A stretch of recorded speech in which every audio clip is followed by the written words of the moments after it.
రాష్ట్రంలో మున్సిపల్ ఎన్నికల వేళ మద్యం విక్రయాలు సరికొత్త రికార్డు నెలకొల్పాయి. ఎన్నికల కోడ్ ఈసీ నిబంధనలు అమల్లో ఉన్నప్పటికీ మద్యం విక్రయాల ప్రవాహం ఆగలేదు. ఆబ్కారీ శాఖకు గిరాకీ తగ్గలేదు.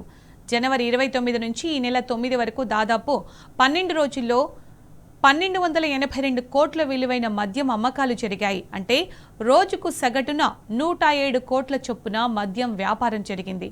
నిరుడు ఇదే 12 రోజుల్లో 872 కోట్ల విలువైన మద్యం విక్రయాలు జరిగినట్టు ఎక్సైజ్ నివేదికలు చెబుతున్నాయి. ఈ లెక్కన మద్యం రాబడి ఏకంగా 47% వృద్ధి నమోదైంది. విచిత్రం ఏంటంటే పోలింగ్ను పురస్కరించుకొని ఫిబ్రవరి 9న సాయంత్రం ఫిబ్రవరి 11 సాయంత్రం 2 రోజుల పాటు మద్యం దుకాణాలు మూతపడ్డాయి. అయినా ఆ రోజుల్లో కూడా మద్యం అమ్మకాలు జోరు తగ్గలేదు.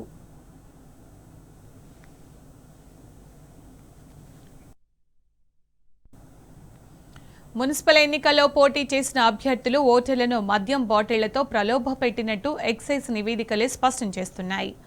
ఎన్నికల కోడ్ నిబంధనలు అమల్లో ఉన్నా, ఆబ్కారీ శాఖ నిబంధనలు ఉన్నా వాటిని పక్కన పెట్టి మద్యం విక్రయాలు చేపట్టినట్టు తెలుస్తోంది. మున్సిపల్ ఎన్నికల నోటిఫికేషన్ గత నెల 28న అమల్లోకి వచ్చింది. ఈ నెల 11న ఎన్నికలు జరిగాయి. ఈసీ నిబంధనల ప్రకారం గత ఏడాది ఇదే రోజుల్లో ఎంత మద్యం అయితే విక్రయించారో ఇప్పుడు కూడా అంతే మద్యం విక్రయాలు ఉండాలి. అంతకు మించకూడదు అనే ఖచ్చితమైన నిబంధన ఉంది.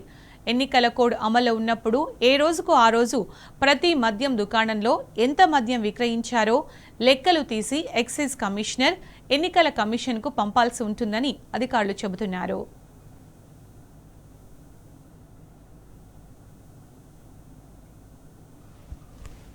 నిబంధనలు అమల్లో ఉన్నప్పటికీ గత ఏడాదిలో ఇదే 12 రోజుల్లో జరిగిన విక్రయాలతో పోల్చి చూస్తే 47% అదనపు మద్యం విక్రయాలు జరిగినట్టు ఎక్సైజ్ నివేదికలే చెబుతున్నాయి. ఫిబ్రవరి 9 సాయంత్రం 5 గంటల నుంచి పోలింగ్ రోజైన ఫిబ్రవరి 11 సాయంత్రం వరకు మద్యం షాపులు మూతపడ్డాయి.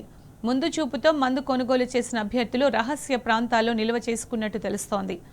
ఎన్నికల వేడి ప్రారంభమైనప్పటి నాటి నుంచి రాష్ట్ర వ్యాప్తంగా మద్యం దుకాణాలు కిటకిటలాడుతుండగా అభ్యర్థులు తమ గెలుపు కోసం గుట్టు చప్పుడు కాకుండా మద్యం పంపిణీ చేయడంతోనే విక్రయాలు భారీగా పెరిగాయి.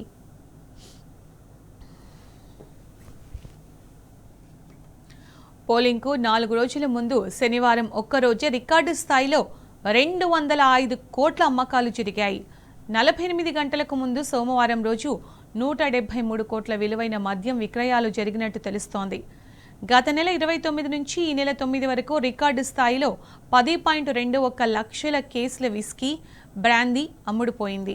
గత ఏడాది ఈ సీజన్లో ఆబ్కారీ శాఖ అమ్మింది కేవలం 7.69 లక్షల కేసులేనని టీఎస్పీఎస్సీఎల్ రికార్డులు చెబుతున్నాయి.